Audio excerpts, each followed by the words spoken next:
Thank you all for coming out to today's webinar on luxury real estate in Manhattan, the Hamptons, and South Florida.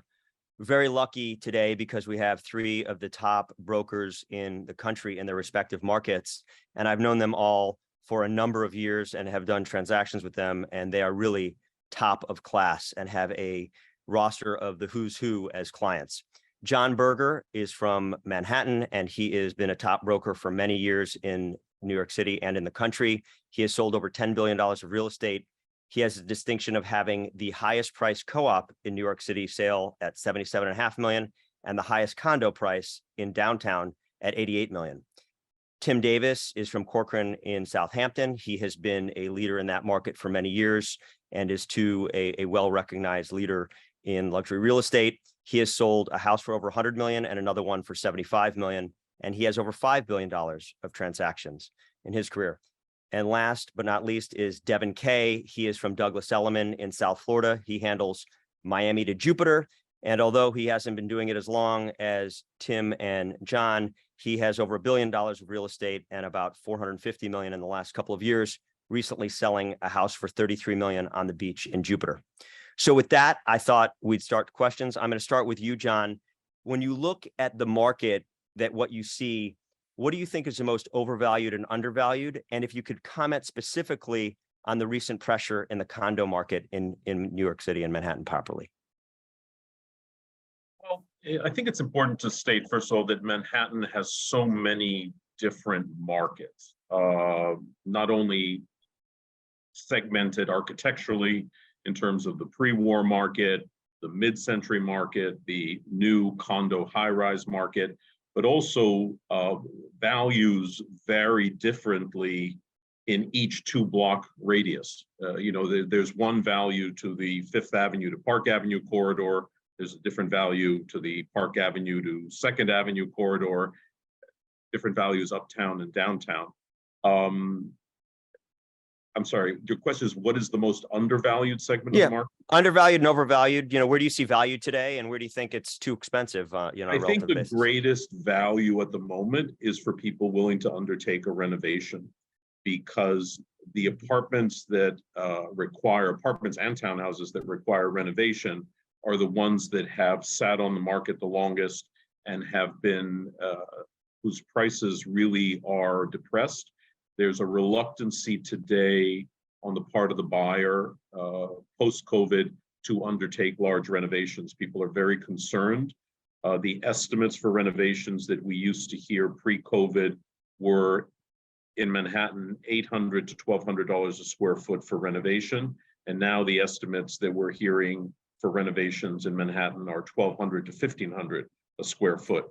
So anything that requires a large renovation can be had at a substantial discount. So if somebody's willing to take on a renovation, that's where the opportunity is in Manhattan right now. Thank you so much. And Devin, why don't we ask that question to you? And I know, I think I know your answer, but let's hear it. Yeah, I mean, to kind of echo what John just said, really the biggest opportunity or the most undervalued part of our market in South Florida is anything that you actually need to do work to. What became very apparent once COVID happened was that the ultra wealthy buyers that were moving down here didn't have the time, resources, or patience to really renovate or build. So they were willing to pay a drastic premium for a turnkey product. So whether it's a condo or a single family house or a vacant lot that needs a home built on it, that is really where you're going to see the best opportunity price-wise, just because nobody really wants to deal with, the rising construction costs. It's very difficult to get trustworthy people to do your work down here. And the permitting process, especially in Miami Beach, can take, anywhere from 8 to 12 months. So, same thing in Palm Beach. Palm Beach is the same thing. The permitting process has gotten out of control, and lots are sitting. Very choice lots are sitting for longer than they should because people don't want to spend 3 years in the time to do the work. Exactly. I mean, to renovate a substantial home or even build ground up, it's easily a 3 to 4 year process, depending on the size of the house. Okay, Tim, what about you? What's going on in the Hamptons, and is the value the same thing with work being done as it sells at a discount to the finished product? Very much so, except we've got a very strong buyer pool of builder developers here, many of whom are backed by, there's a there's a buyer pool here of ultra wealthy that have decided to be a part of the speculative market and are backing certain builders in the marketplace here. So that something goes on the market for sale. The key to sort of pricing is to price it so that it doesn't automatically get taken by that buyer, because there is a tolerance with a certain sector of the market willing to do work to a house. A vacant land is very difficult to come by, and tear downs in many of the markets becoming more of a challenge because of there's definitely a play for preserving many homes in the villages around the East End. I would Okay. say that that seems to be the focus on the market and pricing. All right, Devin, in Miami, you talk about a couple buildings that are doing incredibly well. We saw something sell at over $5,000 a foot, which was really unheard of. And then maybe a building or two that's struggling, and why? What does well and what is doing poorly on condos? I mean, in terms of buildings or individual buildings that are really doing incredibly well, I mean, obviously the Four Seasons Surf Club, I would say, has become kind of our 220 Central Park South. It seems like half of the Forbes list lives in that building. And, to get an apartment in there, assuming that you're even able to find an option, you're going to spend anywhere from about $5,000 to $6,000 a square foot. And what's interesting about that product in particular is that even though the building's only 5 years old, most people thought that the finishes were very subpar. So people are still spending these prices and then having to come in and do a renovation after the fact. New construction, I would say, is trading at a drastic premium. Steve Wickoff's new project, the Shore Club, is selling, in upwards of $5,000 a square foot. I think the building's approaching now 80% sold in less than 4 months on the market, which, that sales velocity is unheard of. They have an average price point of over $20 million per unit. Certain buildings that I would say are not doing as well, or that, kind of have an uphill climb, is really anything that's getting into the market now, especially with new construction, because of how difficult it's become to get construction financing. And, depending on who the developer is, buyers want to obviously know that, these people are experienced and have, financially sound footing behind them. So there's a couple projects that I would say are going to have a very, very challenging time moving forward, especially the ones that have not secured financing yet. And, anything that's existing, or buildings that are, 5 years old, 10 years old, and so on, those are still trading at a massive discount compared to the new stuff, because everybody seems to be gravitating towards, the latest building that's getting built. So. Thanks. Now, just one last question on that. So talk about the surf club. You said 5,000 to 6,000 a foot. 3 years ago, pre-COVID, 2019, they were selling for half that price on a per square foot basis? Yeah, so the original surf club, there's now going to be 5 buildings in total over the next couple of years, but the original phase, which was 2 towers, those were trading pre-construction back in like 2017 to 2018 for about $2,000 a foot, which at the time people thought was crazy for Surfside. Now they're trading at about 5,000 plus. And, Okay. Even in the newest tower next door, which is currently under construction, they've seen 3 sales over $85 million in that building now. Great. Tim, we've seen a lot less inventory in the Hamptons lately. How is that impacting your business and the market in general? Are there bidding wars again, or what's going on with Hamptons with less inventory for sale? What's happened, and it's being reported about in different ways. We sold off probably 2/3 of our inventory during COVID. So that was a 2-year time period where we saw somewhere in the 5,000 units in the entire region on the market for sale. We're down to about 1,500. So, the inventory's not been replenished because the seller pool has changed, in that there were those who took advantage of a strong market, and sellers who may have been waiting to sell until we had a strong market, and those who had contemplating it for the future and decided to take advantage of the opportunity. Our challenge now is the inventory that's coming on, that we price it properly, and that it's select. But as I look through updates daily, there are properties going to contract every day. And that to me speaks to the strength of the market. And I'm focusing on getting the right inventory and getting inventory that's saleable, which we will often have some percentage of our listing database that is not saleable because it's overpriced or because there are issues around the property itself. Right now, if you had the price point that you could move the quickest in the Hamptons, is it 5 to 10? Is it 20 to 30? Like, if you said right now, if I had to sell something today, is it uber high end, or what's the price point that gets the most traffic, you know, that you can move it the quickest right now? It really depends on where it is. So if I would say if it's up to 5, it sells, you can sell it very quickly, depending on the amount of work that it needs. But I have a buyer pool waiting for something to come on the ocean that is as strong as that buyer pool. And the oceanfront inventory is, we have a few houses for sale in Southampton, nothing for sale in Watermill. Bridgehampton has a couple of houses, but that inventory has really become sold off and depleted with a strong buyer pool waiting for that to come on. Same thing with these, these 10 to 15,000 square foot interior village houses that were built by someone like the Keene development, for example. These wonderful houses on a few acres with pools and tennis courts and potential lower levels in the 20 to 30 to 40 range. They were all sold, and there is a buyer pool waiting for that to come on the market. Thanks. All right, John, condo or co-op, why? Well, keep in mind that, Manhattan's sort of an old town, and until 1964, there was no such thing as a condominium. Condominium only came about in 1964. Prior to 1964, every ownership building was a co-op. And those buildings in the 1920s, the 1930s, all the way up to 1964, acquired the best locations, what was at the time the best location, and still continues to be the most valuable location. And that is when we are seeing historically high prices paid in Manhattan, there's a definite relationship to Central Park. Those apartments in Central Park, whether they're immediately along the perimeter of Central Park or whether they're a high rise that overlooks Central Park, there is a premium. Manhattan's answer to waterfront is really Central Park. Mm-hmm. The Manhattan buyer does not turn to their broker and say, take me to the East River.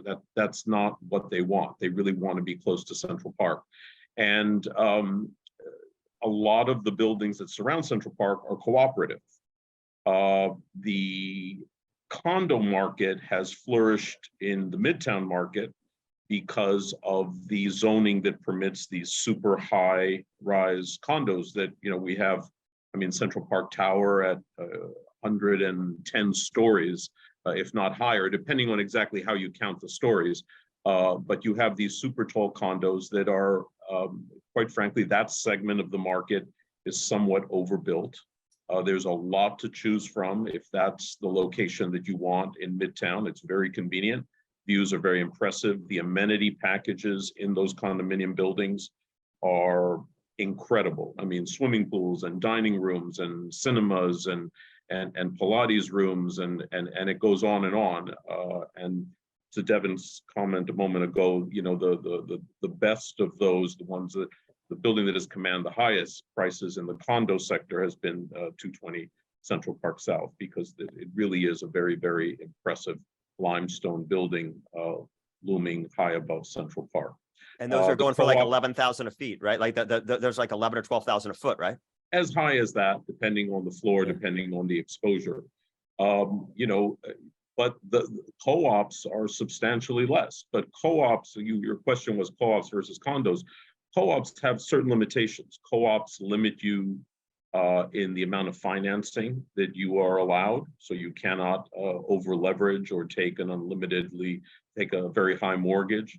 Co-ops limit you in terms of who can occupy the apartment. They really are very strict that they want the owner and the owner's immediate family to occupy the apartment. They don't want you sort of tossing the keys to friends and family. Co-ops also have serious limitations on the ability to sublet. So if you want to be away from New York for a year or two, not every co-op will let you sublet the apartment. And it requires an application process, and that application process requires disclosure, financial disclosure. Many buildings require tax returns. The co-op is a very unique New York phenomenon. And a lot of New Yorkers embrace it because they want to know who their neighbors are.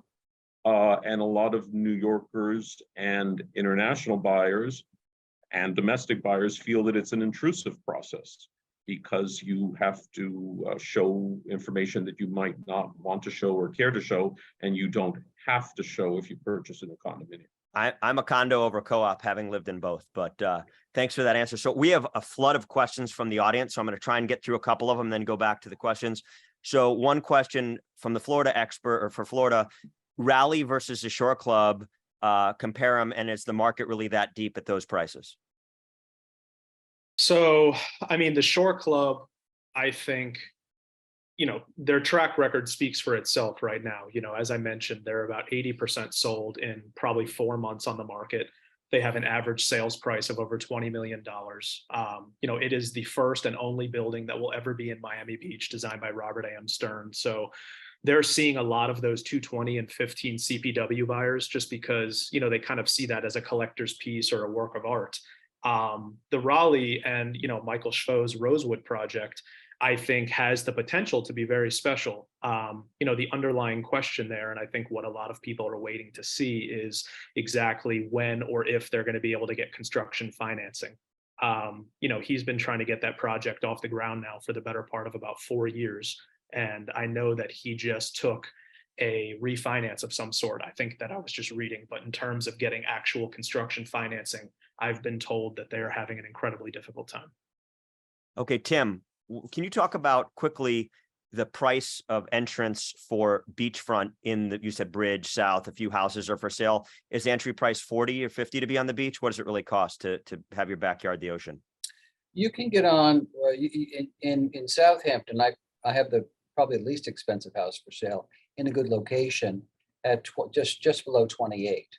And then, but the average now, it's 40 to 50. In Bridgehampton, it's less, Watermill less, right? Because there's a lot that just sold in Bridgehampton on Flying Point Road for 20 million. Okay. Yeah, I mean, as you get further east, it becomes more expensive. East Hampton, Further Lane, it's a higher price. All right, thanks. So this is actually for John and Devin. A question from Steve Schenfeld. Is the marginal buyer in South Florida still a New Yorker who's taking up residence? If so, what does that impact the long-term implication for the New York market versus Florida? So Devin, real quick, who's your typical buyer of this high-end $20 stuff and higher? And then John, take what you think the impact is for New York City. We're still getting as many New Yorkers as we always did, even pre-COVID. I mean, that has not really slowed down. I mean, it's probably accelerated some, but what we're seeing now, which we never really saw before, is the influx of the ultra high net worth individual from areas like Boston, Chicago, getting a ton of people from California. In the previous 10 years of my career, I maybe dealt with 5 people a year from California. Now I would say it's maybe 1 out of every 4 showings. So, to answer his question, yes, New York is still the overwhelming majority, but I would say very close second would be kind of a mix of either Chicago, Boston, a lot of people from Greenwich, Connecticut, and then California as well. All right, John. So with all this money and power leaving places like Manhattan and relocating to Florida, how do you think that impacts the landscape for Manhattan specifically at the high end? I think the best way to describe it is, at the moment, it's a buyer's market in Manhattan.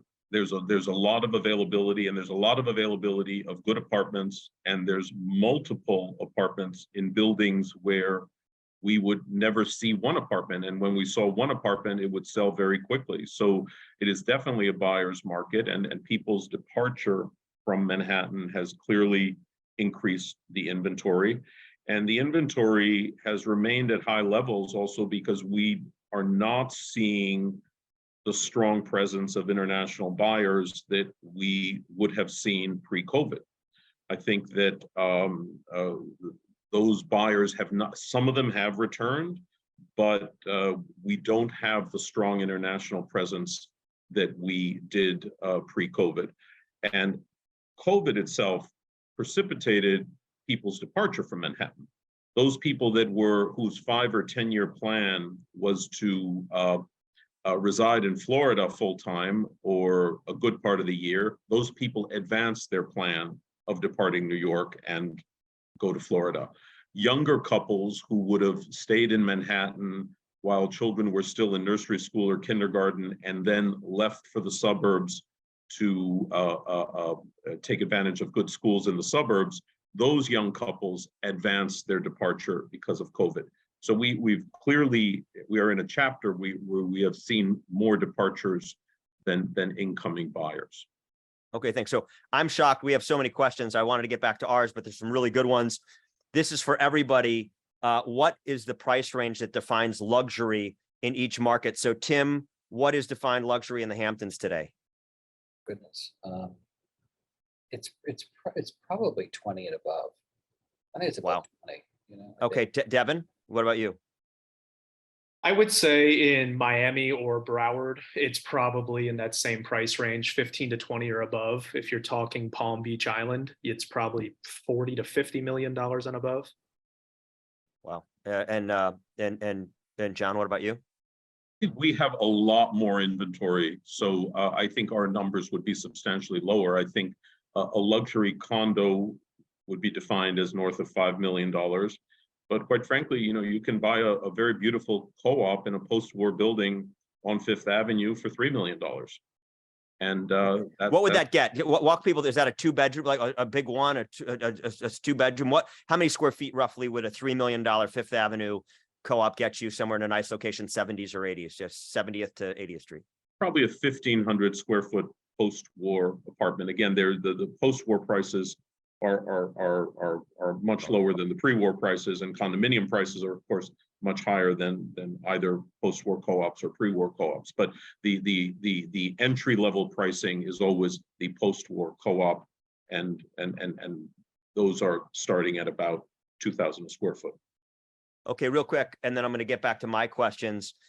Are most high-end deals above 5 million now in cash, from my friend Peter? So, John, why don't you handle that one? Well, like when you see a $5 million condo, because condo you could finance, I guess co-ops most of you can't. But if you're looking at a $5 to $10 million townhouse, or I guess can't, or condo, is it all cash or mostly cash? What do you see? I would say 2/3 of the transactions that we see in the upper end of the market are all cash. Devin? Yeah, same. I mean, in the last 3 years, I've maybe done 5 financing deals. You know, people might be getting some sort of financing, whether it's against their, you know, credit or equities or stuff like that. But for the most part, 99% of the transactions that we see in the higher end are all cash. By the way, I'm just so shocked at the number of places that I see 30, 40, 20 million, 50 million in South Florida, and there's no financing contingency. They're paying all cash. It just boggles my mind. Tim, what about you? Same here. I mean, Same. listen, you know, sometimes somebody shows up at the closing that you didn't, you know, that you weren't aware of, but it's post-closing. It's part of another, you know, transaction within their financial world, not leveraged to the property that they're buying. Okay. So let me get through a couple more questions, and I'm going to bounce back to the questions online, and then we'll have the people be able to ask a few questions at the end. You know, Tim, with respect to I think COVID really impacted South Florida, and it really impacted all your markets. But when you look at the Hamptons, saw a huge influx of people living there year round, which was generally a 3 or 4 month place. You know, can you talk about how that really shaped the Hamptons positively and then negatively? Because there's clearly some less positive things due to the influx of people. So can you talk about that for a second?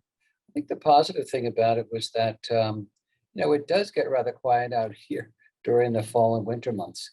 And to see, I was most amazed about how many people were outdoors throughout the entire fall winter season, walking on the streets, biking, people at the ocean beaches during that time.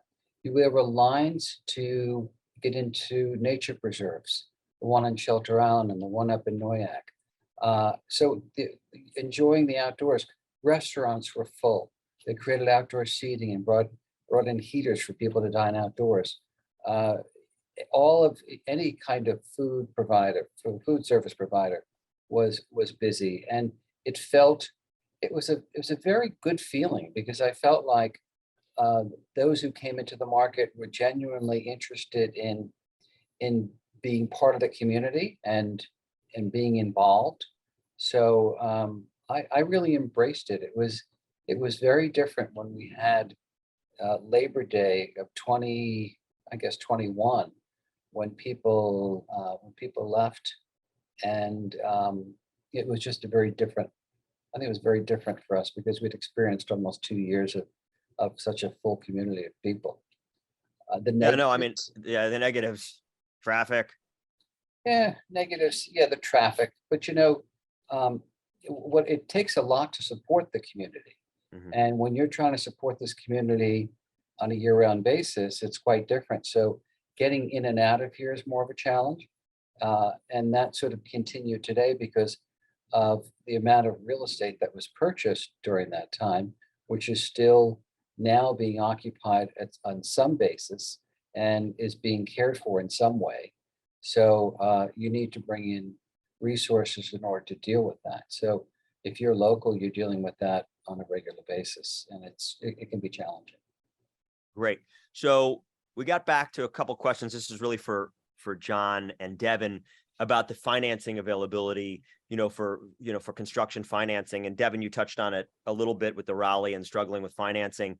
But if you could, in general, I mean, we've seen big new buildings built at the Shore Club, with Witkoff's Shell Bay, with Sternlicht's new project. So they're clearly getting some of the better developers are getting financing. Make a comment on financing ability for construction, and then John, if you have a thought as well. So Devin, why don't you jump in? Yeah, so I mean, it still is obviously possible. As many people probably just read, I think it was in, a handful of publications about a week ago, JP Morgan just gave Steve Witkoff and Monroe Capital a $430 million construction loan for the Shore Club. Other buildings like Barry Sternlicht's Paragon and, a bunch of others are obviously getting their financing too. I think the biggest thing that goes into that is sales. So typically, these developers aren't even going to break ground on these projects until they hit a threshold, which is usually about 40 to 50% sold. And now the lenders are wanting to see the sales. So I think that the projects or developers are going to have a very difficult time obtaining financing until they get very far along in their sales process. So if a developer is just starting out or has been in the market for a while and isn't really selling a whole lot, it's going to be very difficult for them to get a lender to put up hundreds of millions of dollars for them to move forward. John, any big thought there? No, just that the change in the interest rates from 15 months ago, where they've basically doubled, has affected all segments of the market, whether it's the new development construction and the resale market. I mean, people's purchasing dollar, not only just the developers' plans for the new buildings, but the people that have to buy into those new buildings and into those established buildings, their budget has changed because of the shift in interest rates. Okay, so this is for John, then I'm going to get back. So the question is for John Berger. There's an increasing amount of redevelopments of office to residential in New York City, especially FIDE area. What is your expectation of the impact to the residential market to these office conversions? I didn't realize how many there were. The question suggests there's a lot. What do you think? Well, we're just seeing that occur now. So I think it's too early to judge the success of it. But I think it's great because I think that people's need for professional and commercial space has diminished because of the way people are functioning remotely, because of how we all can work effectively remotely, and we don't need those large office floor plates that we needed 5 or 10 or 15 years ago. And those spaces can be put to good use as residential spaces.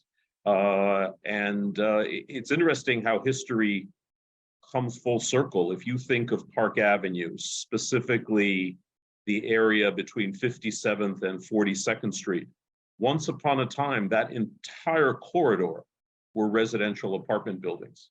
And it was only in the 50s and in the 60s that those buildings came down and modern office buildings like the Seagram's buildings were built because of people's need to be in this financial hub physically. And now what we're going to see is something come full circle where some of these commercial buildings will once again will make way for residential spaces. Well, good points. I mean, I worked in Midtown. I worked at 270 Park Avenue for much of my career. I would not want to live in Midtown, but it's a good place to work. Okay, but think about Eric, the prices that Midtown condominiums are commanding. I mean, 220 Central Park South is Midtown, 111 West 57th Street, Central Park Tower, 432 Park Avenue, where we've seen some of the highest condominium sales in Manhattan history in those buildings. 520 Park Avenue, a very elegant small building, one of my favorites. Those numbers are high, and you're right in the middle of Midtown. Yeah, I mean, when I go to places like 15 CPW, which was my favorite condo until 220 was built, and John, you and I spoke about this earlier or yesterday. I mean, the amenities in these buildings and these new condos is stunning is not the right word. They're spectacular. I just don't, I mean, I think that is being on Central Park South is kind of the low end of where me personally, but when you get to Midtown at the Waldorf, if there's going to be condos at the Waldorf, like, I don't like that. If I had to live anywhere, I'd surely love 15 CPW or 220. Okay. So I'm going to bounce to some of my questions, go back to these. We got another dozen questions and then open it up to the broader population. So I guess, Tim, best advice for buyers and sellers in your market today, in light of what's going on. If you're a buyer, what's the one piece of advice you tell them? And if you're a seller, what's the one piece of advice you tell them? Work with somebody who knows the market, who's been around for at least 10 years working. With the initials TD. And they have to have the not even initials me, TD. just, you know what, we've had an awful lot of influx from those who this is not their primary market to be working and giving advice to buyers and sellers. And it just causes confusion. It's just misinformation. And to sellers, I think similarly, look for a seasoned broker in the market who has history and experience, and let them guide you and take their advice. John, what about you? Further Tim's point, gather the data. Make sure you really understand what the comparables are when you're getting ready to bid on something, how the price is justified. Have an understanding, even if you're entering the market now, look back at the 5 sales that are most likely in the category that you want to be in and understand what the value is. And in Manhattan, it's actually easier because when you look at specific buildings, you want the broker to provide you with the history and the data of those buildings so you can make a fact-based assessment ahead of making an offer. So the data is critical, and a good broker, a seasoned broker, will give you that. And I also think today online, you can go on Zillow and StreetEasy and Redfin and get a lot of information yourself. Devin, there seems to be a lot of questions from the audience from South Florida, so I'm going to bang through a couple of them here. Curious to hear Devin's thoughts on Brickell downtown Miami and how prices trend over time. Which buildings will hold their value best? Do you think the greatest appreciation from here happens at the high end of the market, 3 million plus for larger units, or in a different segment? And I know, Devin, you lived down there for a while until you moved to Lagos Island, so you are uniquely qualified to answer the question. What do you think? Yeah, I mean, look, I lived in Brickell and downtown for the first, 6 years of my time in Miami. And, that's our version of Manhattan. People that are generally coming from New York, especially the younger crowd, tend to love it because it's kind of like being in New York City.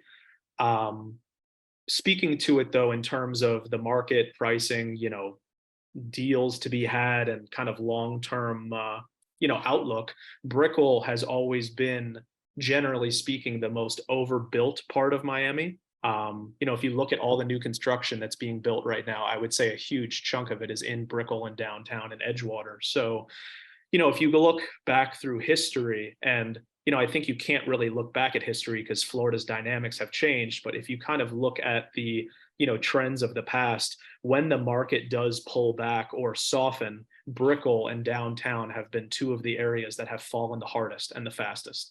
Miami Beach, in terms of the Miami market or South Florida market, has always been probably the strongest. And if it does pull back, it's not by much, and when it goes up more than any. So I think that people just have to be aware of what they're looking at in Brickell, the price points. I think generally speaking, the 3 million and up price point in Brickell was a very risky area to be in because there wasn't that many transactions happening in those prices. But now with some of these new construction buildings, prices have gone up, the market has changed. So we're seeing prices in Brickell specifically that we've never seen before. And especially now with Citadel and Thoma Bravo and Guggenheim and a lot of these other funds opening in Brickell, we're starting to deal with a clientele in that market that we've never really seen before. So, So like typically the Zaha Hadid building, didn't a penthouse go for, how much did it go for in there? Tens of millions of dollars. Yeah, so the 1000 Museum building is downtown. That building basically changed the entire market because, for the better part of about 10 years, the average price per foot in the downtown market was maybe $500 to $800 a foot. And you could buy pretty much a penthouse in any building that you wanted for $2 to $4 million. Then the Zaha Hadid building came about and they started at $5 million as a barrier to entry. And they were looking at about $1,200 a foot pre-construction. So, they've now had numerous sales in the $10 to $20 million price point, which again, kind of stands alone. There's no other building downtown or in Brickell that is even remotely close to that. But, people were drawn to the architecture and the building and the footprint, very large apartments. That building's kind of ahead of its time. But if I was somebody looking to be downtown or in Brickell, I would probably not be dumping that amount of money into an apartment in that area. Yeah, I don't love that area. I'm not, it's not my favorite area, but it definitely is the most volatile down there. So a question from the audience from Max: will prices in the Hamptons and South Florida keep rising? Is there an upper bound when pricing gets to a point to be ridiculous to maintain? This is looking out years from now. So Tim, why don't you take that for the Hamptons, because prices have gotten crazy. Prices have gotten, let's say, I think in some sectors it's fully priced. There is still value though, and I think the value comes in the earlier part of our conversation with houses that are 10 years or more old, where you've got a good footprint and you have a decent, a good sized piece of land in a good location. I think that that some of the new construction on some of the major thoroughfares can be a challenge for resale, because during COVID, location didn't matter. If it was new, somebody bought it. I think if a lot of those properties came to resell in the market today, we could see a bit of a clog. So You're talking about like right on 27, or right on what do you? 27, or right on some of these major thoroughfares. Even Noyak Road up toward Yeah. Safe Harbor or something. But if it's prime and if it's waterfront, it's still so rare to own and to have that. Those prices will continue to grow. There's just a limited amount. Okay, Devin, you quickly. Yeah, I mean, same thing, in Miami specifically, 5 years ago, if you saw something trade for, $3,000 a foot on the condo front, that was like unheard of. Now we're seeing condo sales, consistently in the 5,000 plus per foot range. The lower penthouse at Barry Sternlicht's new building, the Paragon, just traded for almost $7,800 a square foot. And we've probably seen half a dozen condos transact in the last year over $60 million. So, the market has just completely changed. And then, waterfront homes, I can't tell you how many clients and friends that I have who have been offered, 90, $100+ million or more for their properties during COVID. And, 5 years ago, if you had a home that was $30 million, that was a big deal. Now people are paying that for land. So it's tough to say where prices will go moving forward. I personally thought when COVID first happened that the prices were getting out of control, and then they just kept going up and up and up. So, I've kind of stopped trying to understand why people are doing what they're doing. But, one of my clients said it perfectly, is that, with the client that we're now selling to here in South Florida, whether it be Miami Beach or Palm Beach or whatever the case may be, these are the wealthiest people in the world that are coming here from New York and Connecticut and California. And, the same guy who's spending, 15,000 a foot at 220 Central Park South is the same guy that I'm selling to in Miami Beach. So I think for them, they are already used to spending so much more in other places, and they are able to get, arguably a better lifestyle in many respects here in South Florida for a fraction of what they're spending elsewhere. So it wouldn't shock me if, in the next 3 to 5 years, we see some of these buildings trading for, $7,000, $8,000 a foot, because I didn't think that we would be where we are now. And it just continues to keep going up. So I just want to make one comment. There's like 4 or 5 questions along this same line, and I'm going to try to address a little bit. It's about insurance. To me, when I moved to South Florida 6 years ago, and to me, there's a few things that cap prices. Number one is school availability, because you really can't get your kid into school. And if you have 3 kids, you might be able to get one kid into school, but not all 3. 2 is insurance is becoming harder and harder. I mean, my next door neighbor's insurance went from $17,000 to $85,000, and he could barely get coverage. And then last is, if you like to golf, getting into a golf course today, unless you live in a community where it comes automatically, it's almost impossible. When I moved down 6 years ago, courses were $100,000 and begging for people. Now we have Shell Bay at a million plus, you can't get in. You have Lagorce at 750, you can't get in. And they were begging when I came down 6 years ago, you could get in 15 minutes. Now it's a 5-year longer wait. So I think those things are one of the things that is preventing a lot of people from Citadel moving from Chicago, because they can only get 1 or 2 of their 3 kids into school. So that's something. I mean, Devin, if you have 30 seconds, do you have a comment on that, or what are your thoughts?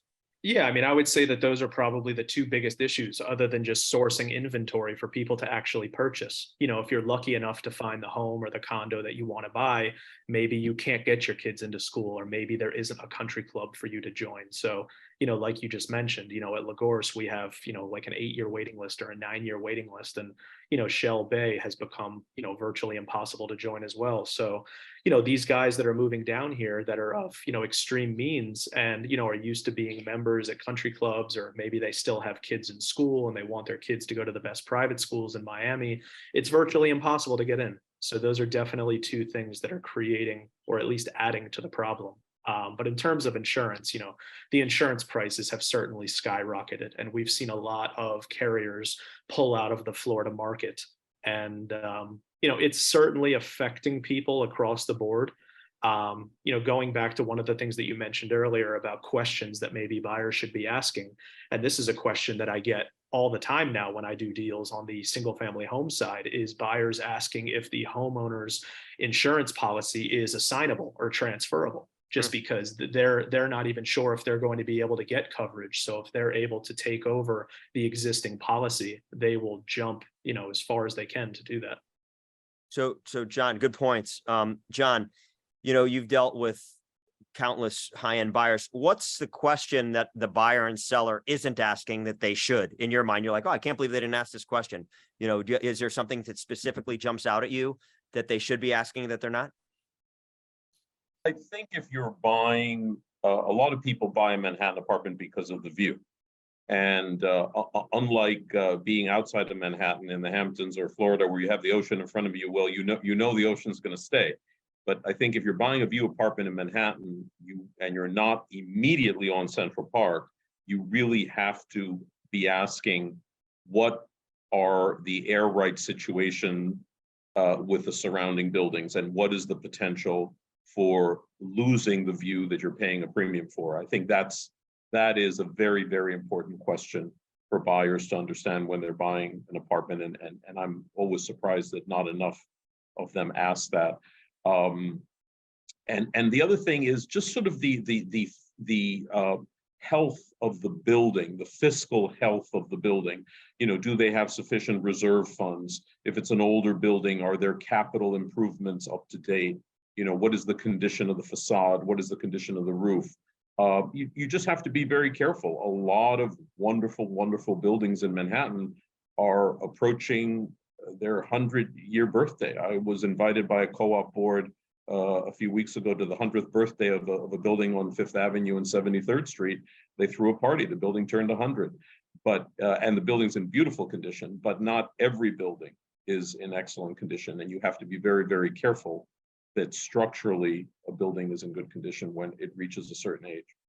Two good points. I do know Devin will remember, but I don't. I was at somebody's apartment and in Brickell, and I was like, "Oh wow, you have great views." He said, "Not for long. There's that massive one of the named buildings was going in like 20 feet from the building, and it was going to be 100 stories or 80 stories and block his view." And he said, "I have this view, but it's in a year I won't have the view." So that point is well noted. If there's more questions, throw them in chat. And you know, I think I got to most of the questions in chat, but not all of them because some of them were dupes. There's a question about LA. Among the distinguished panel, does anyone have expertise in Hollywood market or LA or a recommendation? I know, Tim, you have any thoughts? John, anybody Jade on? Mills. Jade Mills. Okay. Jade Mills. Jade Mills. Okay, there's one name. Okay. John, do you have any thoughts on LA market? You repeat the question. LA market. The question was about the LA market in Los Angeles, Hollywood or market or Los Angeles. Somebody's looking for a recommendation for a broker or a, you know, any thoughts on that market. I didn't think anybody here would have specific expertise. As a professional, I can't speak to the LA market. I'm sorry. Okay, no problem. Okay, this question is for Tim. Can you speak with more detail on how Farrell, Michael Davis, and other Hamptons builders finance acquisition and development costs, primarily their own capital or outside money from institutions, individuals, or investors? Tim, I know you know that market very well. I think it varies, you know, and some of those that have been mentioned started out with borrowing from investor pools from banks and also from other resources, and over time have built up enough steam and power in the marketplace where they're using their own funds. I mean, at one point, Farrell, you know, in the crisis was getting wiped, right? I mean, he was under a lot of pressure in 2009, 10, and he's come back strong like bull. I mean, this guy's name. Strong. I was on the North Fork and I saw his name all over the North Fork last week. I couldn't believe it. So his name is everywhere. He's really turned himself into a powerhouse out east. Go ahead. He diversified. He invested in a lot of commercial real estate, and he's moved into other markets. He's doing a big project down in Wellington, and he's smart. He's a smart man. Yeah. So Wellington, for those who don't know, is in West Palm Beach, way west, and it's really the horse country. I don't know. It's probably 12 to 15 miles west of the beach in Palm Beach, but way west. So I'm going to let Adam, if you want, you can unmute your mic and ask. You had a question for John on foreign buyers. So John, Adam, if you want to unmute, you can ask him direct, or I will ask for you. Hey, John. Yeah. My question was, how are foreign buyers that are buying for the purpose of cash shelters and inflating the prices of condos, how is that affecting the market for others and as a whole? So we continue to see some foreign buyers in the market. We don't see the amount of foreign buyers that we did pre-COVID. New York's getting a bit of a bad rap. You know, I mean, yes, crime is up, homelessness is up, and the foreign buyers are not as prevalent as they once were. But clearly, those foreign buyers have historically helped the Manhattan market quite a bit. And I think some of the softness that we're seeing in the market specifically is because of the lack of the foreign buyers. And I think that Midtown market is the market that is going to short term suffer the most because of the absence of those buyers. Yeah, I mean, I think part of that is the Russian and Chinese buyers kind of left the system, and a lot of Latin American buyers are now even buying more in South Florida and Miami. Chuck, why don't you unmute your mic? You have a specific question. I assume it's for Devin. Chuck, you want to do it, or you want me to ask? I'll ask. You know, it's probably for everyone, and it's regarding infrastructure. You know, you have to plan almost 10, 15 years in advance, building roads, building, water capture areas so you don't have flooding.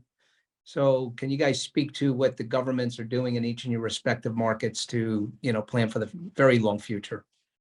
Devin, why don't you go first and we'll bounce around the room. So Devin, you have a strong view because Miami obviously has a lot of its issues around flooding, traffic. I have a nervous breakdown driving in Miami in the wintertime now. I take the train. I cannot handle the drive. Yeah, I mean, I know that we were talking about this before we all came on live. I don't know if South Florida was really prepared for the amount of millions of people who moved here in such a short period of time. And, of course, during the winter months, the traffic can be, quite burdensome. But I mean, in terms of the flooding specifically, there's a lot of different areas throughout Miami Beach where they have started to rip out roads and redo the infrastructure and install pumps and, all sorts of things to combat the flooding. And they've even raised the roads as much as 18 to 24 inches in certain areas. But the problem that we've run into specifically on a lot of the residential streets is that if they were to raise up the roads another foot or even 2 feet, you're going to have the level of the roads substantially higher than the homes that are on the other side. So a lot of these homes on, North Bay Road or some of these very, very expensive streets that have been there for, 60 to 90 years, if you all of a sudden raise the roads up and we get these torrential rains or even flooding that takes place during hurricane season, you're going to have, water gushing into people's front doors. So I'm not really too sure how they combat that, to be completely honest. But it is a problem. I mean, just yesterday, we had a torrential downpour that took place. It was a beautiful day, and then all of a sudden it started pouring. And for about an hour, it just was nonstop rain. And if you saw videos on the internet, I mean, down in South Beach where I was, you had water that was halfway up people's car doors that were parked on the street. So, the amount of flooding that can happen in such a short period of time is truthfully scary. And I'm not really so sure what the city can do to fix that. By the it's a way, good question. I was know. there a few months ago and we had 31 inches of rain in 24 hours in Fort Lauderdale. Fort Lauderdale Airport was closed for 4 days. So trust me, it was an unmitigated disaster, and also mosquitoes. Tim, I mean, I think infrastructure in the Hamptons is a touchy subject. 1-lane roads, not a lot of hospitals, not a lot of infrastructure, not a lot of schools. Are there talks? I mean, because I know there's a lot of laws that limit development. What are you hearing? Because there's such an influx of people, are they going to make some changes to accommodate, or what do you think? Especially in an area where there's no cellular towers either. I wrote a piece this week if we can about start cellular. with that. I think we can Yeah, start it's with awful. if we could I start mean, with cell towers. I wrote a piece this week called Botswana Beats the Hamptons on Cell Service. It drives me crazy. I can't make a call in the Hamptons, all these billionaires, and you can't have a business call. So Why do you Tim, think I brought it up? I read the article. Tim, why don't you install a cell tower? I'm the biggest investor. I'll put up all the money. They have tried, let me tell you, they've tried it. They've even gone to churches and tried to put them in the steeples of churches. And there's just so much opposition. Anyway, there is one of the biggest questions here has been on the South Fork in particular, a hospital, right? Because getting to Southampton Hospital can take somebody an hour and a half in an ambulance if they're coming from Amagansett or Montauk during rush hour. They are planning a campus at Southampton College, which will be, quite substantial, and that will be one that could handle the entire region. But in the meantime, they built satellite hospital emergency areas. They're building one in East Hampton, and they have built one. I think there's one further out as well, and that's made it easier. But, they still don't have, if there's a fatal accident on 27, I don't believe there's a coroner on the East End. They have to drive somebody from Nassau County out here to deal with the issue. And you can have hours and hours of just stop dead traffic waiting for this to happen. There was a plan early on for affordable housing to provide housing for those who would be here to service the community, the way that Aspen did years ago. It never took off. There's finally now a fund that's been started as part of each transfer. Half a point goes toward an affordable housing fund that will be to acquire land and build affordable housing. It's a little too late, but something's being done at least finally. Well, I mean, how does a school teacher at Bridgehampton or East, how does a school teacher afford? You can't buy anything for $150,000 or two. Like, how do you, if you're making 40 grand a year, I don't know how you do it. So we're running short on time. I think I've addressed all the issues. I thought, John, I'd ask a crazy question, and you've seen a lot of deals. do you have a quick story about the craziest deal? You know, maybe something crazy that happened in a co-op on a no names basis, the co-op or condo that really jogs your memory and in your 10 billion plus of sales that, you know, makes you think, why, how the hell did that happen? Eric, I don't think I was expecting this. Was this on your list? All right, so it was on the list, No, but let me you think know, about it. Let me okay, think so about it. Tim, what about you? You've seen some crazy, you know, you've seen some crazy stuff. Any crazy story that you think, you know, they'd want to know on a no names basis that something happened or didn't happen that you thought would? No, listen, I think the challenges have been often around matrimonial transactions where you're representing one side or the other. And there's always something interesting that pops up in a deal when you know, particularly when the wife ends up buying out the ex-husband, which can be a surprise occasionally. Okay. I'm going to open up for one last question to the audience. Is there any other question? There seems to have been a lot of questions to Devin around South Florida, but is there any other questions before we wrap this up on time? And I'll give if we have any other questions, I'll give each of you a minute just to talk about whatever you want about your market or anything you think. Devin, I'll start with you. Any major points that we maybe didn't cover that you want to get across to these listeners? I actually had a pretty good story. I was kind of hoping that you were going to. All right, so you go. Let's go with the story then. I asked the wrong person. Go ahead. Go your story. So this was probably back in 2016. It was one of the first very, very big deals I ever did. It was an oceanfront home that I sold for $27 million. And I was representing the seller, who was a multi-billionaire, and the gentleman who we were selling the home to was a multi-billionaire. And we had agreed to sell the home fully furnished. This was right around the time of Christmas and New Year's. So as you can imagine, it was just a nightmare trying to get everybody's attention. But after we had executed the contract and agreed to sell the home furnished, we were putting together the inventory list, and my seller wanted to wait until he could fly back into town to see what he actually had in the home, because this was like a fourth home for him and he didn't really recall the actual furnishings and items that he had. So anyway, to make a long story short, my client decided after the fact that he wanted to start pulling pieces of furniture, and a lot of it, out of the house. And the buyer felt he was paying such a huge premium for the home that he basically wanted to close on my client's back. So the two of them started going at it over furnishings, and the deal ended up falling apart. The buyer blew up. I had to put the deal back together about 3 weeks later. And at the end of the deal, my client, as kind of just a one last middle finger, decided that he had a 8-seater golf cart that he wanted to take. Well, the buyer said, I want the golf cart. So as you can imagine, on a $27 million deal, I wasn't going to let a $15,000 golf cart blow up the deal. So long story short, I had to buy the gentleman a golf cart, which that was a first. That's pretty funny. All right, John, you want to make any closing remarks before we wrap it up? I just want to say that if you're a city person, I still think New York is the greatest city in the world. And we've seen a lot of people change their appetite for big cities, a lot of people that have left for urban areas, for mountain resort areas, Aspen, for South Florida. But I think that if you are a city person, don't bet against New York City. New York City has incredible resilience. It has so much to offer. It has an incredible amount of real estate in all different price ranges.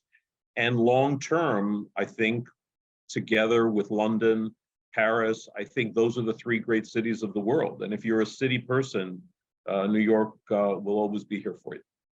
And I'll just John, say, go ahead. Oh, no, I was just going to quickly say, John, just think about how much of those 10 billion sold that you've done that you would still have if you lived down here. Thanks to our no state income taxes.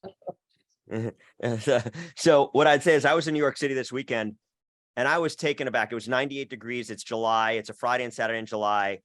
And a lot of the wealthiest people leave and they're in the Hamptons or Europe. I could not get into a restaurant. I mean, I lived in New York for 25 years. I never had a problem getting in a restaurant. I'd pay the maitre d' $50 and get a table, sit at the bar.